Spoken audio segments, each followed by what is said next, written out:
gozaban las entidades políticas individuales durante el periodo clásico. Conforme el periodo clásico transcurría, los conflictos aumentaban en intensidad así como la competencia por tierras, recursos, prestigio y poder. Esto fue más frecuente durante el clásico tardío, en donde se empieza a ver lo que algunos llaman guerra endémica, que se volvió más común en el posclásico, Scharer, 1994 en 143.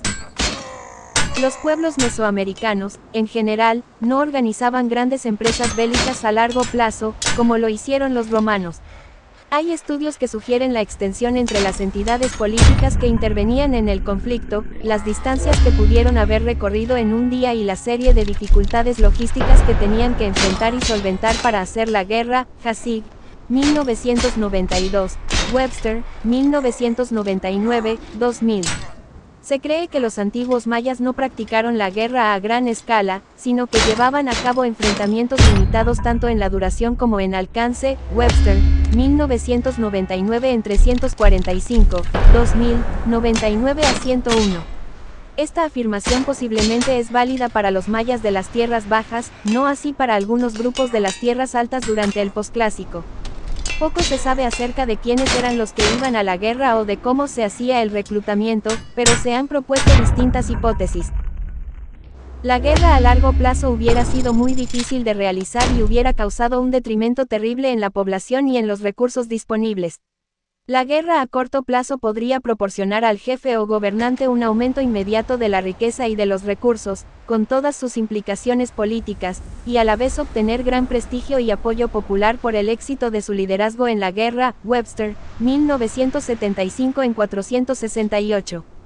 Para la mayoría de especialistas, las entidades políticas mayas se involucraban ocasionalmente en combates limitados y la forma predominante de guerra era un conflicto ritualizado o contienda sin la intención de obtener territorio.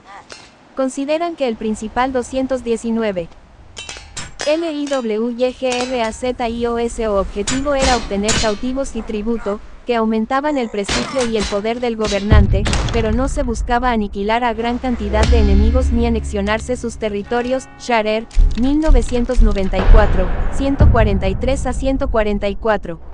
Esta es una suposición ampliamente difundida. Sin embargo, hubo grupos que sí buscaron expandir sus dominios o anexarse territorios, sobre todo durante el periodo posclásico.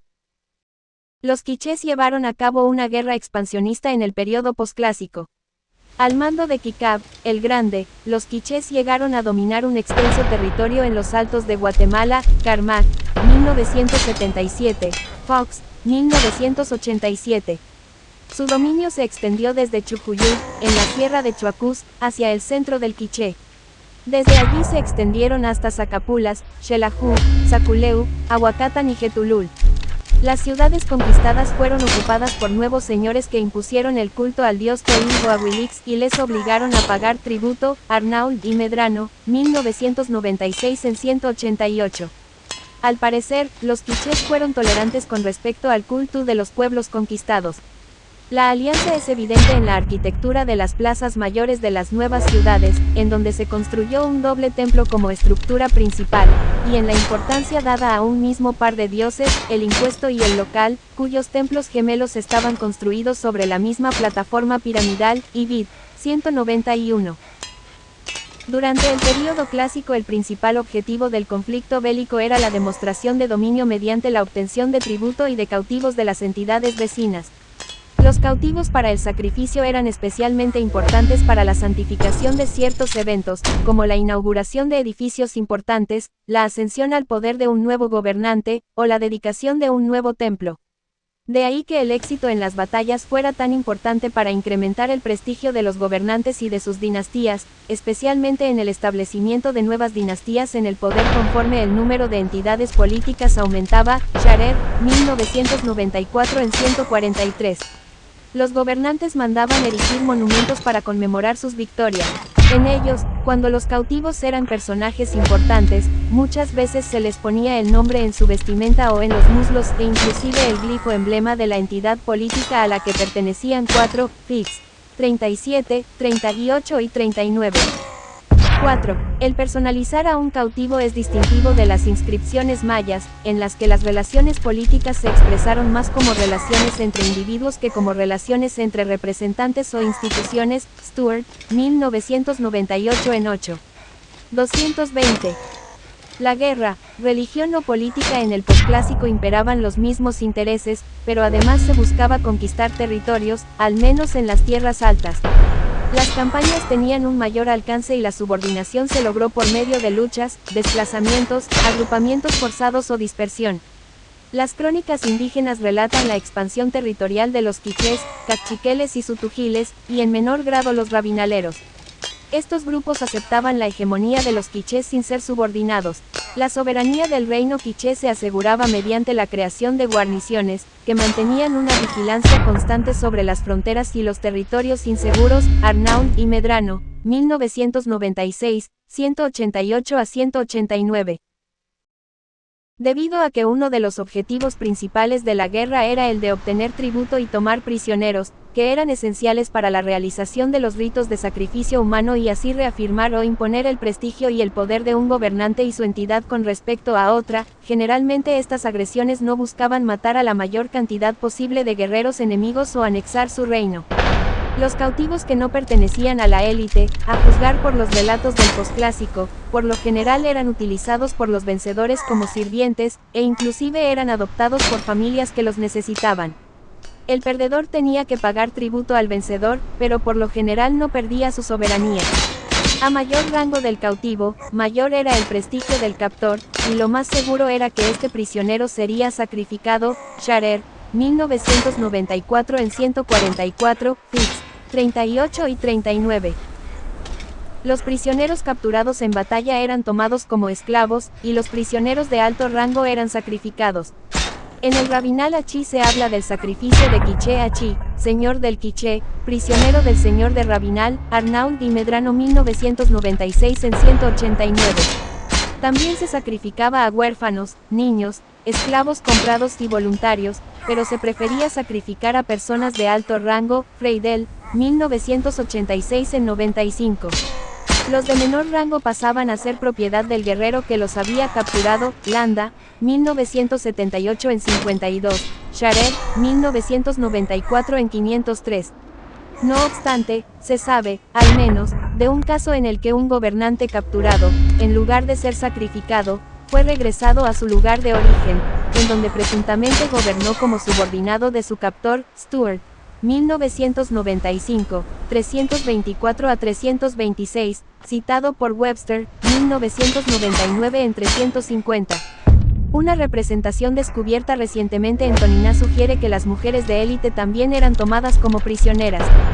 Conseguir cautivos era muy importante para el Presti 221. LIWYGRAZIOSOGO del vencedor y contribuía al crecimiento del poder de la realeza. Recientes estudios epigráficos sugieren que la captura y destrucción de las imágenes de las deidades patronas de las entidades enemigas constituían una de las principales metas de la guerra. Webster, 1999 en 356. La desacralización de monumentos por los vencedores fue una práctica muy común en la antigüedad. En varios monumentos mayas se aprecia la mutilación intencional de rasgos como los rostros de los personajes y también la decapitación de esculturas. 1. Organización social y organización de la guerra entre los mayas. De suma importancia para entender cómo se organizaba y se llevaba a cabo la guerra es el tamaño de las entidades políticas en que estaban constituidos los pueblos mayas, así como el tipo de relación existente entre la élite y la población del común, ya que esto determinaría la manera en que se efectuaba la actividad bélica. Con respecto al tamaño de las entidades políticas existen dos posturas, una que propone la existencia de entidades políticas pequeñas, en territorios calculados en un promedio de 2.500 kilómetros cuadrados, con una población que va de pocos miles hasta 100.000 habitantes, cada una de ellas sujeta a una sola capital y dinastía gobernante. Y la otra, que apoya la idea de grandes gobiernos que se cree eran unidades políticas muy grandes y estables, creadas por alianzas o por conquistas, que contemplan decenas de miles de kilómetros cuadrados de territorio, con poblaciones de varios cientos de miles de habitantes, y jerarquías de gobernantes y de capitales dependientes y subordinadas. Una perspectiva intermedia sería la de que algunos gobernantes dinámicos estuvieran en posición, mediante alianzas o conquistas, de construir entidades grandes, pero inherentemente inestables. Webster, 1999, 341 a 342. Sobre las relaciones entre la élite y la población del común existe un debate que esencialmente es una cuestión de la diferenciación social. Una posibilidad es que existía un gran espacio que separaba a las élites hereditarias del clásico del resto de la población. Esto significa que habría habido una estratificación social muy marcada, sin relaciones de parentesco entre ambas esferas, élite, no élite, aunque estos vínculos sí eran muy importantes entre los nobles. El otro esquema enfatiza el rango más 222. La guerra, religión o política. Que la estratificación social. Algunos grupos de linajes tendrían mayor rango que otros, con un linaje real en la punta de la pirámide social, pero la población del común y los rangos de élite estarían vinculados por lazos de parentesco. Vid. 342. Existe otro debate en cuanto a si la guerra era una actividad en la que intervenían exclusivamente personas pertenecientes a la élite o si, por el contrario, se involucraba también a la población del común. Es posible que se hayan llevado a cabo contiendas específicas en las cuales solo tomaba parte la élite, pero en lo que se refiere a batallas entre poblaciones en donde era necesario defenderse o cuyo objetivo era el de atacar a otras poblaciones, lo más probable es que hayan reclutado a miembros de la población del común. No está claro el proceso de dicho reclutamiento ni tampoco las ventajas o beneficios que las personas obtenían por su participación en la guerra o de las sanciones a las que estaban sujetas si no lo hacían. Tampoco se sabe con seguridad si el éxito en batalla proporcionaba algún tipo de movilidad social para las personas del pueblo. En los textos no hay referencias claras de la participación en la guerra de las personas no pertenecientes a la élite. Algunos mayistas creen que la guerra era una empresa exclusiva de la élite y que su motivación era puramente ritual. Por otro lado, hay indicios que muestran que una gran parte de la población estaba involucrada en las contiendas bélicas. Primero, los españoles se enfrentaron a fuerzas numerosas, por lo que debió darse la movilización de la mayoría de la población masculina adulta. Segundo, algunas fortificaciones son tan formidables que sugieren el ataque de grandes fuerzas. Si solo se enfrentaban las élites, el número de combatientes hubiera sido muy reducido. En lo que los mayistas sí concuerdan es en que eran las élites las que iniciaban las guerras y eran ellas quienes organizaban y comandaban las campañas. Webster, 1999 en 345. Por estudios etnohistóricos y lo que se sabe del posclásico en Yucatán, se podría decir que la organización social maya se componía de diferentes niveles encabezados por el Jalach-Winik, también llamado Ajau, palabra que en los diccionarios manuscritos del siglo XVI se define como rey, emperador, monarca, príncipe o gran señor. El Jalach-Winik era el jefe de Estado, el gobernante, la más alta autoridad administrativa y ejecutiva del Estado, también era la máxima autoridad religiosa. Debajo del Jalach-Winik se encontraban los Batabú, los señores o gobernantes inferiores. Ellos eran los magistrados locales que ADMI 223. LIWYGRAZIOS administraban los asuntos de las ciudades y pueblos. Los Batabú ejercían la autoridad ejecutiva y judicial en sus comunidades. No obstante, en tiempos de guerra todos servían bajo un jefe militar supremo, y cada Batab comandaba personalmente a sus propios soldados. Sharer, 1994 en 499. Había dos tipos de capitanes en la guerra, uno cuyo cargo era hereditario y perpetuo, el Batab, y el otro, que era elegido por 3 años, llamado Nacón. Parece ser que el Nacón era quien formulaba la estrategia de guerra, mientras que los Batabú, líderes hereditarios, dirigían a sus respectivos contingentes a la batalla. Respecto a la guerra, esta diferenciación hace al Nacón el más importante de los dos. Landa, 1978 en 52, Sharer, 1994 en 500. Estos dos capitanes se ocupaban de la guerra. En cada pueblo había gente escogida como soldados que acudían a sus armas cuando era necesario. A estas personas se les llamaba holcanes, y cuando estos no eran suficientes, reclutaban más gente. Cuando había guerra, los capitanes les pagaban a los holcanes con sus propios recursos, y si estos no eran suficientes, el pueblo ayudaba a pagarles, y era el pueblo quien les proporcionaba la comida. Landa, 1978 en 52. Seguían en la escala social los consejeros o Akuch Kabuk. Estos tenían voto en el gobierno y su consentimiento era requerido para las decisiones más importantes. Los Sakulelov eran los asistentes de los Batabú. Los tupiles eran los responsables de mantener la ley y la paz. Los sacerdotes tilanes eran quienes transmitían al pueblo las respuestas y los mensajes de los dioses, y el Sayón Nacón, no confundir con el jefe militar que porta el mismo título de Nacón, mencionado con anterioridad, cuyo cargo era de por vida, era el encargado de los sacrificios. También se encontraban los Akinu, término genérico para sacerdote, Landa, 1978, 50 a 51, Sharer, 1994, 500 a 502.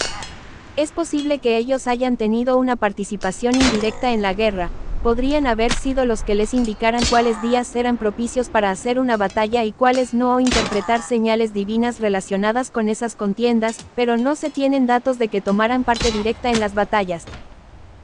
La gente del común, por lo general, eran los agricultores, quienes asimismo eran los constructores de edificios y calzadas. Ellos edificaban las casas de los señores, los proveían de alimentos y tomaban parte en la guerra. Otra obligación de las clases inferiores era la de pagar tributo al Halach Winik, presentar obsequios a los señores locales y hacer ofrendas a los dioses a través 224. La guerra, religión o política de los sacerdotes. No se sabe con qué términos se referían a esta gente en la antigüedad. Los diccionarios del siglo XVI dicen a Chembal Winikov, Memba Winikov y Yalba Winikov, gente del común, plebeyos. Literalmente esta palabra yucateca significa, los inferiores u hombres de abajo. Al final de la escala social se encontraban los esclavos, Pentakov, quienes podían ser comprados o prisioneros obtenidos en la guerra, Landa, 1978, Sharer, 1994, 502 a 503, Webster, 1999 en 351. Como se mencionó con anterioridad, no se sabe con seguridad qué tipo de participación tuvo este sector en la guerra. No hay evidencia de organizaciones militares especializadas ni de ejércitos de tiempo completo entre los mayas.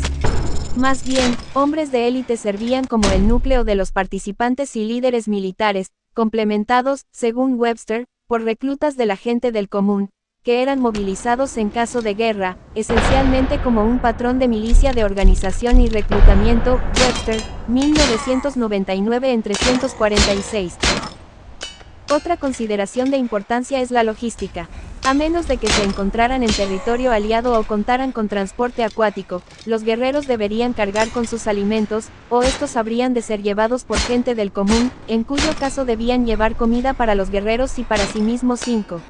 Esta situación restringía la duración y la extensión espacial de las campañas. Una solución parcial podría haber sido el apropiarse de alimentos en territorio enemigo, Ibid, 347. Webster sugiere que las contiendas pudieron ser estacionales, justo antes o después de las cosechas, cuando las provisiones hubieran sido accesibles en territorio enemigo, ya fuera en el campo o en lugares de almacenamiento. Esto hubiera permitido a un gran número de combatientes pasar un tiempo considerable en territorio hostil. Webster, 2000 en 100. Desafortunadamente no está claro dónde se llevaban a cabo las batallas, excepto en aquellos lugares donde las fortificaciones sugieren que fue realmente atacado un centro.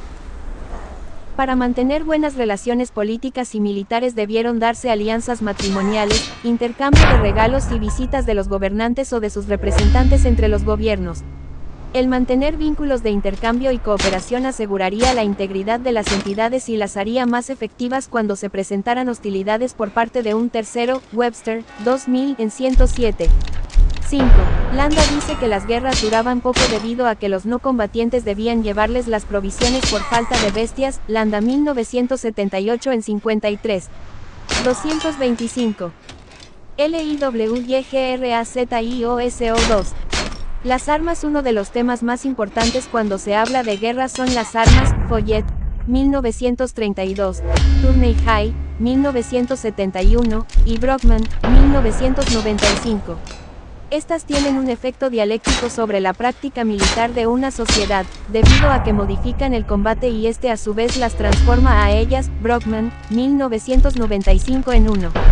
Lo que se sabe acerca de las armas y la forma de hacer la guerra es gracias a los restos materiales, representaciones plásticas y a crónicas escritas de los siglos XVI y XVII.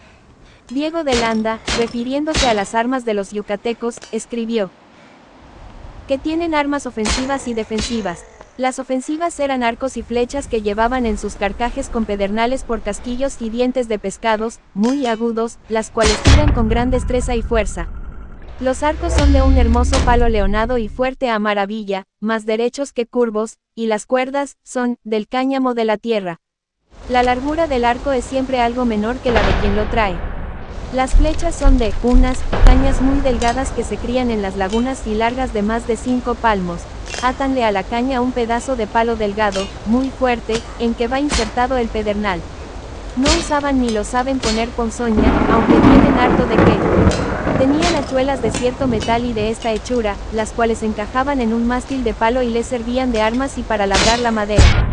Dábanles filo con una piedra, a porrazos, pues el metal es blando. Tenían lanzuelas cortas de un estado con los hierros de fuerte pedernal, y no tenían más armas que estas. Tenían para su defensa rodelas que hacían de cañas hendidas y muy tejidas, redondas y guarnecidas de cueros de venados. Hacían sacos de algodón acolchados y de sal por moler, acolchada en 2 tandas o colchaduras, y estos sacos eran fortísimos. Algunos señores y capitanes tenían como morriones de palo, pero eran pocos, y con estas armas y plumajes y pellejos de tigres y leones puestos, iban a la guerra los que los tenían. Landa, 1978, 51 a 52. Las armas mejor documentadas son las utilizadas en el clásico tardío y posclásico. Estas fueron elaboradas principalmente de piedra, madera, hueso, concha, dientes de peces, pieles, fibras, y ocasionalmente de metal 6. El armamento se clasifica en 2 grandes grupos, ofensivo y defensivo. Las armas ofensivas identificadas en el clásico TAR 6. Landa menciona hachuelas de cierto metal, que servían tanto como arma como para trabajar madera, e incluye un dibujo, Landa 1978 en 52. 226. La guerra, religión o política dio son lanzas, mazas, hachas, garrotes, hondas y el atlat o lanzador de dardos. La utilización del atlat 7 es un tema que todavía se discute. Las armas defensivas muestran una gran variedad de armaduras, diversos tipos de escudos y los tocados de los guerreros, que incluyen elementos funcionales. Brockman, 1995 en 2. En épocas posteriores utilizaban cuchillos, arcos 8, flechas, lanzas, dardos, cuyas puntas estaban hechas de obsidiana, pedernal o dientes de peces 9, una especie de atlat 10, o lanzadardos, hachas, hachuelas, macanas, mazas, garrotes, con navajas, rodelas, varas, espadas de madera con navajas, espadas como montantes de a 2 manos, dagas hechas de una madera negra llamada chilul 11, hondas y piedras 12. Se protegían con escudos, trajes de algodón acolchados y protectores en diversas partes del cuerpo. Existen figurillas de barro que muestran a guerreros ataviados de esta manera. También se encuentran algunas esculturas de escala natural y más pequeñas con representaciones de guerreros en Yucatán, Campeche y Quintana Roo principalmente. La mayoría de las armas tienen su origen en el preclásico, con la excepción de los arcos y las armaduras de algodón enguatado 13. 7. Cacique considera que el atlat aparece representado como símbolo de poder asociado al centro de México pero que no formaba parte del armamento militar. Cacique, 1992 en 73. No obstante, se han recuperado varios dardos y lanzadores de madera, del cenote sagrado de Chichén Itzá, Coggins y Lad, 1992, 245 a 256. Y es muy probable que algunos de ellos hayan tenido un uso práctico y funcional en la guerra. 8. El arco es una introducción tardía en Mesoamérica que llegó de Norteamérica. Los mayas lo utilizaron hasta el posclásico. No aparecen representados en el arte, pero los españoles nos dan cuenta de su existencia. 9. Los dientes de algunos peces, como el tiburón, se utilizaban como puntas de flecha. Landa, 1978 en 51. 10. El atlat o lanzador de dardos es un arma utilizada principalmente en el centro de México. La utilización de este en el área maya es una cuestión que aún se debate en el medio académico. Aparecen representaciones de atlat desde el clásico temprano hasta el postclásico, por lo que en el presente trabajo se incluyen dentro de la lista de armas. Con ello no se pretende afirmar ni negar su uso en la guerra por los mayas. 11. Entre las armas de choque Repetto menciona espadas y dagas de esta madera, Repetto, 1985 en 36. 12. Es curioso que los mayas limitaran el uso de la cerbatana a la cacería de aves y no la emplearan como arma y que no aplicaran veneno a sus proyectiles como algunos grupos de Sudamérica. 13. De acuerdo con Webster, estos trajes acolchados fueron la única innovación en el armamento a través de la historia cultural maya, Webster, 1999 en 343. 227. LIWYGRAZIOSO. El armamento lo han clasificado de diversas maneras. Turney High lo divide en armas arrojadizas, dardos, flechas y jabalinas o lanzas arrojadizas, de choque, mazas, espadas, lanzas, cuchillos, protectoras, escudos y armaduras. En el caso maya, las protecciones acolchadas de algodón, inmóviles, como los carros de guerra usados por los egipcios y romanos, Turney High, 1971, 5 a 19.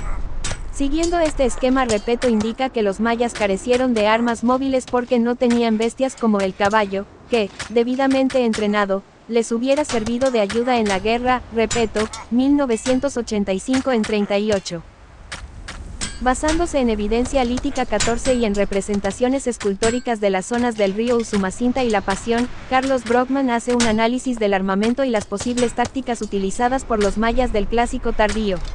En su estudio señala 3 sistemas de armamento creados a partir de la asociación funcional de ciertos tipos de armas ofensivas y defensivas. El primer sistema de armamento es lo que él ha denominado infantería pesada, puntas grandes, lanzas pesadas. Dotado de un mayor alcance e instrumentos adecuados para el alanceo de corte y desgarre, el combatiente dependía de una armadura completa o casi completa para su protección y un escudo utilizado solo para desviar el golpe del contrario.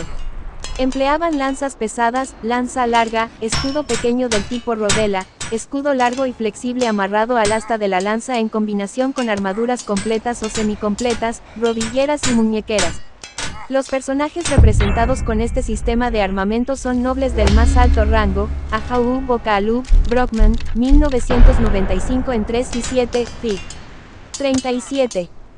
El segundo sistema de armamento, la infantería ligera, puntas medianas, se trata de lanzas con potencial de penetración medio. Además de golpear al adversario lo habrían perforado. Consiste en la combinación de lanzas con punta mediana, armadura ligera y escudo rígido para detener el ataque, y vid. 3 a 4. El tercer sistema corresponde a las puntas pequeñas. Las puntas que se utilizan en este sistema están diseñadas para PER 14. El estudio de Brockman solo incluye las armas que tienen puntas de piedra, deja fuera las hachas, hachuelas, mazas, garrotes, etc., así como las armas de materiales perecederos, pero se retoma su clasificación, ya que también está basada en las imágenes de guerreros. Es posible que las armas que no están representadas hayan sido de uso complementario a las otras, o utilizadas por las personas no pertenecientes a la élite, quienes tampoco aparecen representadas en los monumentos. 228. La guerra, religión o política forar al oponente. Debido a su tamaño reducido y a su potencial de penetración, parece no haber sido importante su recuperación, por lo que debieron ser armas arrojadizas. En este sistema se emplean dardos y el atlat o lanzador, armadura especializada, casi siempre completa, y escudo rígido de forma rectangular con bordes flexibles funcionales, Brockman, 1995 en 4, 5 y 7. A pesar de no encontrarse representadas en los monumentos, en este trabajo se incluye dentro de este sistema también a las flechas disparadas con arco, proyectiles con puntas pequeñas, ya que se tienen referencias de ellas en algunos relatos de los siglos XVI y XVII. La infantería ligera tenía un alcance menor que la infantería pesada, pero contaba con mayor movilidad debido a la sencillez de su protección corporal, proporcionada por un escudo rígido que implicaba que el arma ofensiva se manejaba con el otro brazo. La infantería pesada contaba con mejor protección corporal. A esta división pertenecían los individuos de mayor rango. Los distintivos que llevan en los escudos, armas y vestimenta podrían indicar su prestigio, linaje, nivel social o su pertenencia a órdenes militares, y vid. 3 a 5. Algo importante de señalar en cuanto a las armas de los mayas es que ninguna era tecnológicamente especializada, costosa ni particularmente difícil de aprender a usar. Cuando existía un acceso privilegiado a armas más efectivas, ello podía aumentar o disminuir los intereses de la élite en contra de aquellas personas menos equipadas. También estas armas podían servir como símbolos de riqueza y de estatus. Pero esta disparidad no existía entre la sociedad maya. Si bien la élite podría haber poseído armas de particularmente fina calidad, la gente del común podría también haber fabricado versiones razonablemente efectivas de cualquiera de estas armas, muchas de las cuales de por sí ya eran de empleo rutinario en la caza. Más aún, los relatos etnohistóricos sugieren que los guerreros de todos los rangos guardaban armas en sus casas y que por lo tanto les eran fácilmente accesibles. Webster, 1999 y 343. La única excepción al carácter igualitario de la tecnología militar